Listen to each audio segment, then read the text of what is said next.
My name is Rachel Monroe. I'm 34. I was a loyal wife, a careful mother, a woman who lived by the rules until one moment flipped my entire existence. It wasn't planned. I didn't wake up that morning and think, today is the day I betray everything I built. But sometimes betrayal isn't about passion or lust. Sometimes, it's about escape, softness, reconnection. And sometimes the person you betray isn't your spouse. It's the person you used to be. This is a true story. My story. Of love, deceit, and a whisper that changed everything. The whisper? Take it easy, baby. I had the dream life. Or so they said. A house on the hill. A husband who made 6 figures. 2 kids, 1 golden retriever, a walk-in pantry, and a curated marriage that looked perfect from the outside. But perfection is exhausting. Mark, my husband, was always busy. Business dinners. Quarterly goals. KPI check-ins. He kissed me on the cheek more than the lips. And somewhere in that house full of marble and glass I disappeared. Jack was the contractor. We were renovating the patio. Mark wanted an outdoor kitchen. Something to impress investors at garden parties. Jack was the opposite of Mark. He worked with his hands. He didn't wear suits. He smelled like cedar and paint. He noticed things. Doesn't seem like you like this design, he said one day, pointing at the blueprint. I don't, I admitted. But Mark does. He nodded slowly. You always do what he wants. That question stayed with me long after he left that day. Over the next 2 weeks, Jack came by often. He talked to the kids like they were people. He offered me coffee. He laughed at my sarcastic jokes. He asked, "When's the last time you painted?" I blinked. "How did you?" "Your fingers. They still carry the shape of a brush." I hadn't touched a canvas in years. That night I opened the garage and found my old supplies. The brush felt heavier than I remembered. But also, right. It happened by accident. He handed me a heavy box of tiles. Our fingers brushed. And something sparked. Not lust. Not yet. But warmth. He looked at me for a long moment. Then said in a voice so soft it melted my spine, "Take it easy, baby."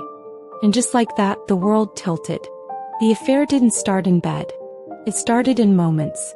A shared song on the speaker. A glance held too long. His hand resting on mine just a second past appropriate. I didn't tell myself it was wrong. Because it didn't feel wrong. Felt like breathing again. It was raining. He was about to leave. I stood at the door, soaking in his silence. The kind of silence that begged to be broken. "I can't stop thinking about you," he whispered. Neither could I. He leaned in, and I let him. His lips were soft, slow, searching. When we pulled apart, I felt alive in ways I didn't remember were possible. We started meeting at a motel off the interstate. Twice a week. Always room 14. It wasn't seedy. It wasn't glamorous. But it was ours. He undressed me slowly. Kissed every inch like a man memorizing his salvation. And in those hours I wasn't a wife. Or a mother. I was Rachel. I was me. Of course there was guilt. I watched my kids eat cereal and wondered what kind of mother lies about where she's going. I saw Mark sleeping next to me and wondered if he deserved better. But every time I tried to pull away from Jack, he'd whisper, "Take it easy, baby. I'm not going anywhere." And neither was the love we were building. Mark found a text. Just one. From Jack. "Next Thursday, same time. Can't wait to see you are." He asked. I lied. Then I cried. Then I told the truth. All of it. He didn't scream. He didn't hit. He just left. Mark took the kids for a while. Jack gave me space. I sat in the echo of everything I destroyed. But also, everything I finally claimed. My art came back. My voice came back. And so did Jack. One evening he stood at my door. No flowers. No grand speech. Just this. "You don't have to choose between love and yourself anymore." And I believed him. Today I live in a small home near the beach. My kids laugh again. Mark and I co-parent, slowly healing the wound we created together. And Jack? He's still here. We don't live in fairy tales. We live in truth. Messy, raw, beautiful. And sometimes when the world gets heavy again, he still leans in close and says, "Take it easy, baby." And I do. Because I'm finally free. This story touched something inside you. Like this video if you believe love should include yourself. Share it with someone who feels unseen.